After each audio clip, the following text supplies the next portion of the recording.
What's up everyone, my name is Mistic. Today I'm watching a video by Today I Found Out. I haven't watched this channel before, but I have seen Casual Criminalist in the past off this channel. I haven't reacted to him, but they have the same guy talking, I believe. So I want to check this out, because I don't really know anything about Steve Irwin. So I figured I might as well learn.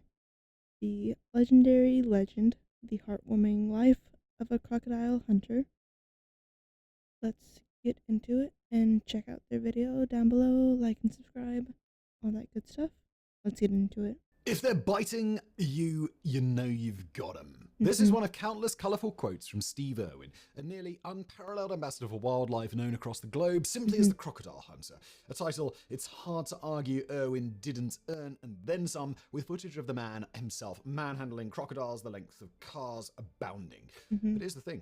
When the thing you're known for is wrestling 1,000 pounds of teeth and scales into submission with a smile and khaki shorts, people tend to want to know more about that than the specifics of your life and how you got there for some reason. But just how did adorable baby Steve Irwin go from a typical human to one who spent his days diving from perfectly safe boats into rock-infested waters? Well, I'm glad you asked, because today we're going to be covering the heartwarming story of the life of Steve Irwin. Just before we get back to Simon discussing the amazing life of one of the coolest humans to ever human, if you're serious about your business, side hustle, or creative project, I think the closest thing to Steve Irwin I've seen is what is his name? River Monsters. I forget his name, but I used to watch a lot of River Monsters, which he catched like a lot of dangerous fish, or like try to find them. I don't know if he ever wrestled alligators or anything. But if you know his name, let me know. I always forget it. It's like Jamie Wade, I think. Something like that. Let's continue. Purchase of a website or domain. Now let's get back to Simon and the amazing life of the crocodile hunter, Steve Irwin. To begin with, it should be noted that by all accounts, the man we saw snakes on TV excitedly placing deadly snakes on his head was Steve Irwin, whether the cameras were rolling or not. In every interview that we could find with a family member, co-worker, or employee where they discussed such things, they all confirmed that Irwin was just like that all of the time. Much like two other of the legends of the TV world in Mr. Rogers and Bob Ross, what you saw on camera was who they were. In Irwin's case, however, his persona was not always universally well received, notably in Irwin's native Australia, where some critics of his personality and antics sometimes described him as a walking caricature of Australian stereotypes. Something Irwin himself was well aware of and largely brushed off, stating in a 2003 documentary, "They're looking at me as this very popular wildlife warrior Australian bloke. And yet, back here in my own country, some people find me a little bit embarrassing. They kind of cringe, you know, because I'm coming out with a crikey, and look at this beauty. You know, is it a cultural cringe? Is it that they actually see a little bit of themselves when they see me, and they find that a little bit embarrassing?" A quote that's kind of sad to read when you realize the main thing Irwin was being criticized for is being unapologetically himself whilst showing a genuine enthusiasm and appreciation for Australia's. I feel like that kind of happens with most things of certain cultures, like southern accents, because y'all and blah blah blah. I don't know where I was going with this. Let's continue. This is not too dissimilar from the legend that is actor Danny Trejo's response when a reporter leveled similar criticism against him. Trejo states, "I remember the first time anyone interviewed me. It was this young Chicana out of college, real into La Raza. Danny, don't you feel you're being stereotyped? You're always playing the mean Chicano dude with tattoos." So I lifted up my shirt and said, "What are you talking about? I am the mean Chicano dude with tattoos." But going back to Irwin, his father, Robert Eric Irwin, is a renowned lizard expert or herpetologist as well as a conservationist, while his mother, Lynn Hickinson, who passed away in 2000, was a nurse. Now, from that description, you'd think Steve Irwin's infectious love of all creatures great and small would be the result of his father's influence. But according to the man himself, his appreciation for wildlife and desire to see it protected and cared for actually originally came from his mother, who Irwin would frequently refer to simply as the Mother Teresa of wildlife rehabilitation in interviews. This shared love of animals Razor and a or desire to care for them razor? often saw a younger Like Erwin raising? being late for school, with classmates and teachers later recalling that it wasn't too uncommon for Erwin to roll into class an hour after the bell rang, citing concern for an injured lizard or snake that he didn't want to leave by the side of the road. Mm. Speaking of school, Erwin had no formal education in anything related to animal care or herpetology, learning basically everything he knew about wildlife from first I hand. actually took a class in high school about animals. I forget what it was actually called, but you were like learning about small animals, mostly like rabbits, snakes, and stuff. It was fun. We got to hold a lizard or a snake or something. It was cool. Experience of which he had a lifetime of. Erwin summed up his education as simply being excited about something, and as for his teaching, simply having the desire to share that excitement with others. But we're getting ahead of ourselves. Let's go back to being raised with crocodiles. In the early 1970s, Erwin's family moved from the suburbs of Melbourne, 70s. where he was born in 1962 and where his father had worked as, of all things, a plumber, to Queensland, where he, along with his wife, founded the Beerwah Reptile Park. Initially, the Erwins, which consisted of Bob, Lynn, Steve, and Steve's siblings, Joy and Mandy, lived in an RV, but Bob soon used his plumbing and construction skills to build the family a shed to poop in and later a house to call home. During this time, Steve was educated on all things crocodile, helping his mother care for sick animals and his father wrangle ones that were causing trouble. For anyone curious, trouble could be anything from encroaching on private land to trying to eat people. And that begs the question, why was a small child helping their father relocate potentially man-eating crocodiles in the first place? Because fun. Well, to help the government, of course. You see, when Bob Erwin set up the Beerwah Reptile Park, one of the stated goals was to assist with the protection of Australia's wildlife by relocating problem animals on behalf of the government or private individuals who would have otherwise killed them. For the most part, this involved simply moving the animals far away from humans, but in cases where the animal was injured or posed a significant risk to others, it would be relocated to the Beerwah Reptile Park for its own protection and then used as an educational tool, in essence becoming an ambassador for its species rather than a pair of shoes or a handbag. As a child, Erwin would assist his father in this, by his own admission, stating he wrestled his first croc at 9 years old. Clearly a late bloomer. How does the In this case, he government get popped his involved in crocodile this? cherry by leaping directly onto its back from a dinghy and then dragging it out of the water, a technique he would refine over the years and would become his trademark move. As to this, in the many interviews Erwin gave about the topic, his general technique for ensuring optimum crocodile capture Did I and miss minimum being something? turned into How crocodile does poo the was more or less government as follows. relate The first to step that? is sizing up the crocodile, a difficult task considering in many situations the crocodile will be submerged beyond full visibility. Fortunately for Erwin, there's apparently a fairly simple way to tell how big a crocodile is, shining a torch directly in its eyes, which will result in a telltale glint that a seasoned expert like Erwin could use to roughly gauge the size of the entire animal. We'll just have to take his word on that.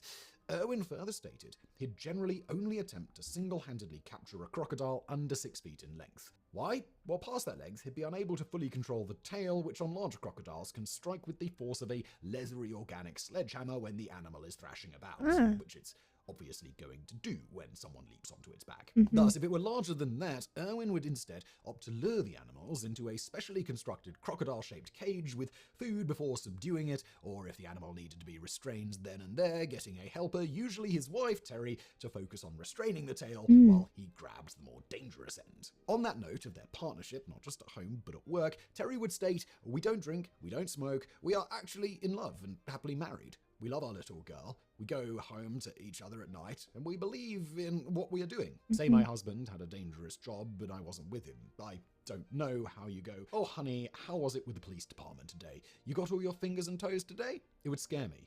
I'd have to become a police officer and work with him.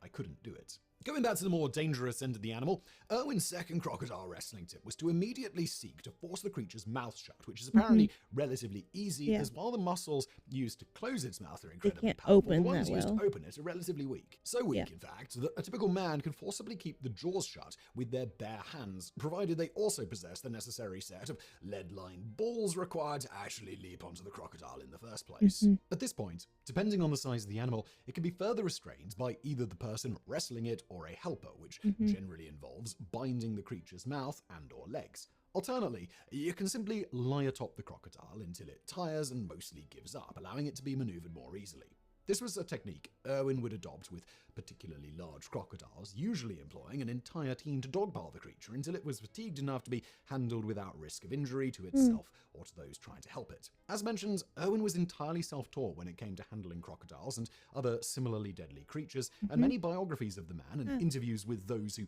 knew him personally talk about the fact that he had a seeming sixth sense for wildlife honed over a lifetime, which is why he appeared so natural and at ease handling even the most dangerous creatures. As the man himself would note, snakes are very instinctive to me. I've been handling them since before I could walk. Going back to his formative years in school itself, kind of this the same was with me. seemingly uneventful, save for all the time off Erwin took due to saving animals and on the side. I grew up around snakes. Like, I remember there was this person that had like 10 snakes that I loved hanging out with. But I'd stopped hanging out with them, to say. But I like snakes still. Other animals like bugs, not so much. I would rather be in a room full of snakes than in a room with a single wasp. Seemingly uneventful, save for all the time off Erwin took due to saving animals, and on the side, he was reportedly also an excellent rugby player, playing for his high school team, the Caloundra Sharks.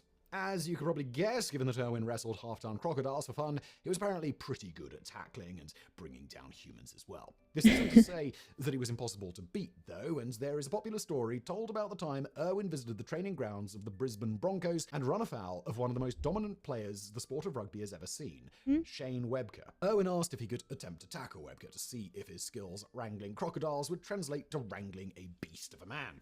For anyone familiar with Webker or the sport of rugby, this request was akin to asking Mike Tyson in his prime to punch you in the face to see whether or not you could take it. In the end, Webker complied with the request and ultimately tackled Erwin like the World Cup was on the line. To Erwin's credit, while he utterly failed in bringing Webker down, he did manage to do something very few men tackled by him at full force were able to do. Stand up afterwards and smile and shake his hand. Getting back to Erwin's post-school life, he spent the first decade after schooling assisting his father on behalf of the Australian government with the removal and relocation of troublesome wildlife to the family zoo and elsewhere, which on the former rebranded to the Queensland Reptile and Fauna Park around the 1980s.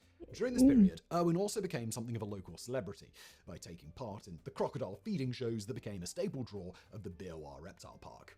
Finally, in 1991, the senior Erwin gifted the park in its entirety to his son.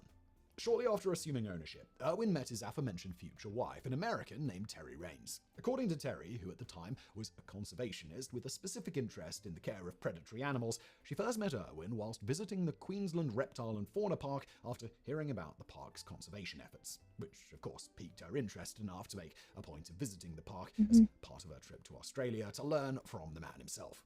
When asked to later describe the moment she first saw Steve, Terry notes that he was, quote, the most incredible man I've ever seen. A thought that was quickly interrupted by the second, less fun intrusive thought of, well, he's probably married. As for Steve's perspective on the meeting, he describes the moment they first met as literally love at first sight. At the time, he was feeding a half-ton crocodile called Agro, as you do, because, oh yes, the pair met whilst Erwin was in the middle of a scheduled crocodile feeding show. But he claims he was so taken with Terry that he briefly forgot about the near 15-foot crocodile trying to eat him. He thus quickly wrapped up the show and approached Terry, who'd waited around afterwards to introduce herself, at which point a park employee took a photo of the pair. As Terry would recount in an episode of The Crocodile Hunter, this photo became one of her most treasured possessions, as it quite literally captured the moment they first met. And it just gets more adorable from there.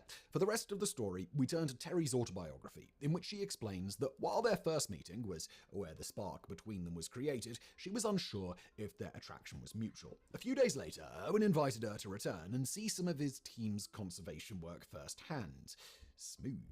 During the second meeting, Terry tried to surreptitiously figure out whether Erwin was in a relationship, first by trying to spot a wedding ring, which Erwin didn't wear, something she didn't think was concrete proof because she presumed, quite accurately, we might add, that a man in his line of work likely wouldn't wear jewelry as it would pose a potential risk to any animal he handled. When Most the pair jobs, later kind married, of. neither wore a wedding band for this exact reason. Following this, Terry tried asking pointed questions about Steve's life, which he happily answered and revealed a whole host of things, like the fact that he literally lived at the park and had been caring for animals his entire life. Finally, Erwin, seemingly picking up what she was putting down, answered her unspoken question without prompting by excitedly jumping to his feet during the conversation and asking if she'd like to meet his girlfriend. Terry feigned enthusiasm and told Erwin she'd love to. It was then that he stood up and called for his girlfriend, Sue, his pet dog, who bounded toward him and leapt into his arms. Double smooth. According to Terry, this is the exact moment she fell in love with Owen. According to Really? Steve, for him it was when he first laid eyes on her. What followed was a whirlwind romance where Owen laid on the Australian charm as thick as he could spread it, first taking Terry to an all-you-can-eat seafood buffet and tricking her into thinking he could smell when ducks were close by. Supposedly an old bushman's trick right out of Crocodile Dundee that involves telling an attractive lady you can somehow sense that an animal is nearby and then revealing the location of said animal to the astounded and presumably very impressed woman.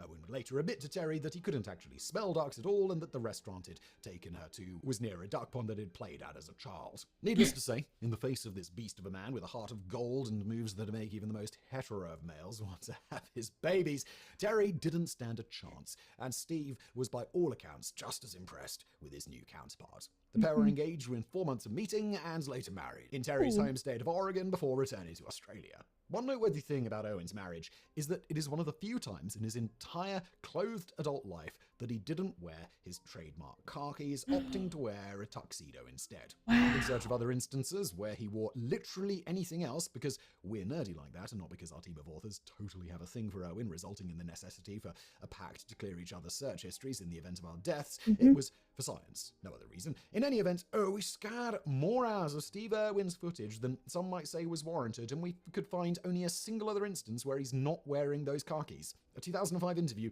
with Conan O'Brien in which he wore jeans, which was immediately picked up on by the host, who notes how weird it is to see Irwin in something other than shorts. For anyone curious, the reason Irwin was wearing jeans instead of his trademark shorts is because he was in the middle of filming a show where animals underwent surgery and the vets forbade him from wearing anything short for hygienic reasons. Besides that instance, his wedding and a handful of appearances where wearing shorts simply wouldn't have been safe, like trips to the Arctic and desert where Irwin absolutely had to cover up to protect the elements from the glorious sight of his khaki lower half, he always wore his trademark shorts. Hell, we've found footage of Irwin surfing in his khakis, which is incredible for both that and the fact that midway through hanging 10, he spotted a sea snake in the water and immediately stopped what he was doing to put it on his head. As you do. While it was often rumored that Owen was contractually obligated to wear the outfit for branding reasons, the truth is it was simply what he felt most comfortable wearing when handling animals, and since he was pretty much always handling animals, remember, he literally lived in a zoo, it basically became his default attire 99% of the time, up to and including the birth of his own daughter and at other people's weddings, which, yes, he attended in his trademark attire. As why he didn't like wearing a suit, Owen summed it up best when he told an interview from the Northern Echo, quote, "The scariest moment of my entire life was my wedding, where I had to wear a tuxedo and this thing around my neck. I would sooner take on a boa constrictor. I was so scared, sweat was running down my hands. Yes, mate, I've worn a suit and will never do it again. I've learned from my mistake." Perhaps nothing sums up how committed to the bit Irwin and his family were more than the fact that following his passing, TV executives felt they needed to update the family's look when the whole Irwin clan revealed that they literally had no idea what to wear besides Steve's go-to outfit. At the entire family's insistence, this overhaul didn't see anyone stop wearing khaki, but they did get better tailored outfits and more modern haircuts to reflect the times. However, in keeping with Irwin's memory and personal sense of style, the Queensland Reptile and Fauna Park, or Australia Zoo as it's now known, sells the oversized variant he favoured as a souvenir for fans. Speaking of the name change of that zoo, this occurred around the time Terry and Irwin married and the Crocodile Hunter show came into existence. Proving they were a match made in heaven, after marrying in 1992, the pair opted to, instead of going on a honeymoon, travel Australia rescuing crocodiles, filming the whole thing for posterity, and with the hopes of turning it into a documentary to raise awareness for their conservation efforts. This footage was ultimately edited into a documentary for Australian TV by a guy called John Stainton. While this documentary was warmly received, it didn't really receive much international recognition. However, Stainton was convinced that Irwin could be a star if the right people saw what he was up to, frequently traveling with a beat-up VHS tape of Irwin's antics that he'd show to anyone and everyone who'd listen, usually telling them that it featured, quote, footage of this crazy guy in Australia who goes out and captures crocodiles and relocates them. He's been making these home videos, and I think it would be a good show.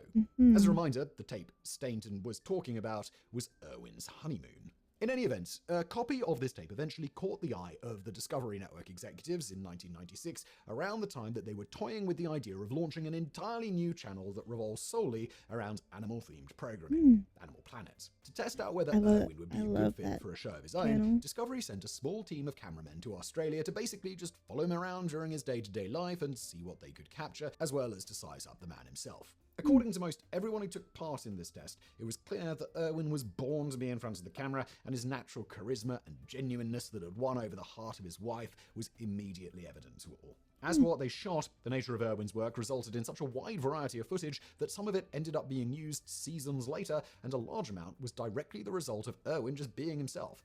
For example, there's a now iconic moment in The Crocodile Hunter where Irwin tells his crew to stop the car because there's a big-ass snake by the side of the road. While many assumed this moment was scripted in some way, according to camera operator Steve Elkins, the whole thing was entirely spontaneous. Irwin really did just happen to spot a cool snake by the side of the road and told the crew to pull over to make sure that it was okay. Something, as discussed, he'd been doing since his schoolboy days. It was also around this time that Irwin created some of his earliest die-hard fans and began to forge the legend of his impossibly massive cast-iron balls that could only be contained in his magical car keys. For instance, another story recounted by Elkin was when he was getting B-roll of a rescued mountain lion and the creature suddenly lunged at Elkin to attack. Before he could react, in a flash, Irwin had placed himself between Elkin and the lion. Irwin then stared down the creature until it backed away. Elkin would later recount, Irwin simply muttered after, "I can't let you get hurt." As you might imagine, when the camera crew went back to Discovery, they were enthusiastic and didn't really have anything bad that they could say about this effortlessly badass human who at various points had done things like scaring off a black bear through sheer intimidation, or at one point dove into the water filled with cottonmouth snakes holding a camera after the cameraman tasked with the job admitted to being too scared to do it. Discovery were suitably impressed by these stories and the footage shot, editing it together with a bunch of footage they'd shot of the recently renamed Australia Zoo and the Irwin's own honeymoon footage to create what is now known as the Crocodile Hunter.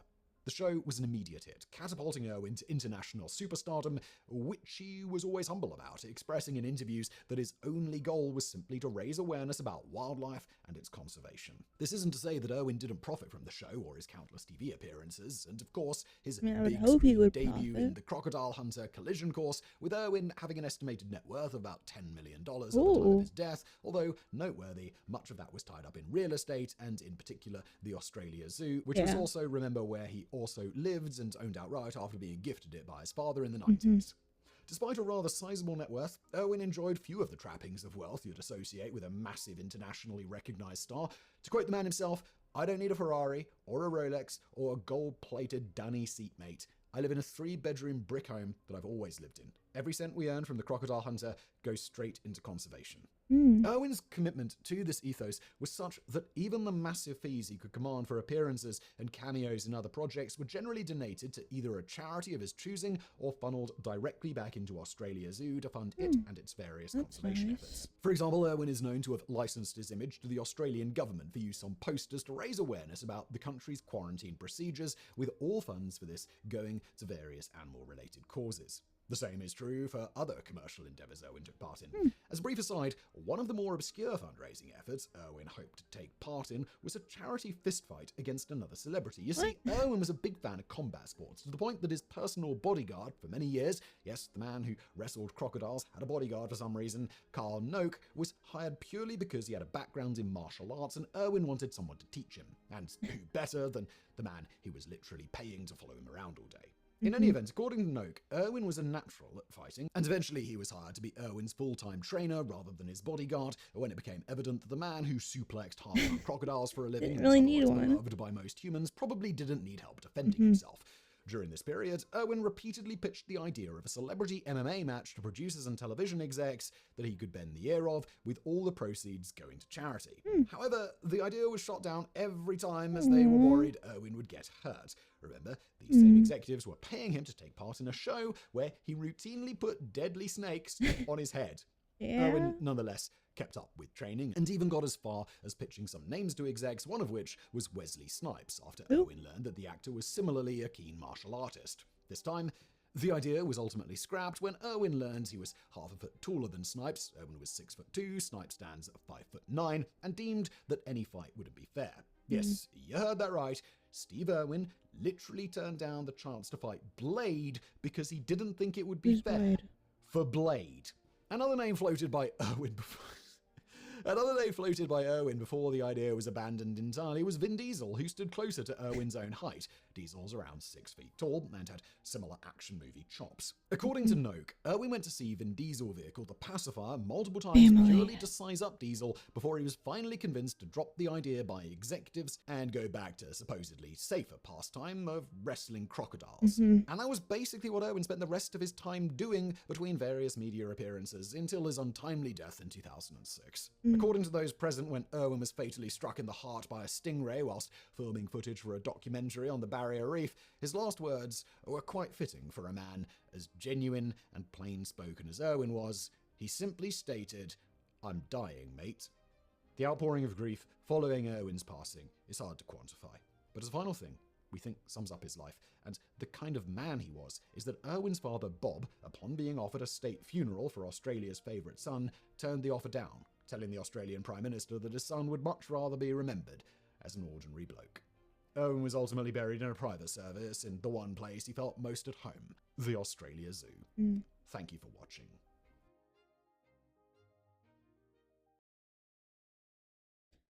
Wow. I hope you enjoyed. Let me know what you thought down below, and if I should watch any more videos by Today I Learned. I believe that's what they're called. Today I Found Out. Close enough. But let me know what you thought, and until next time, bye-bye.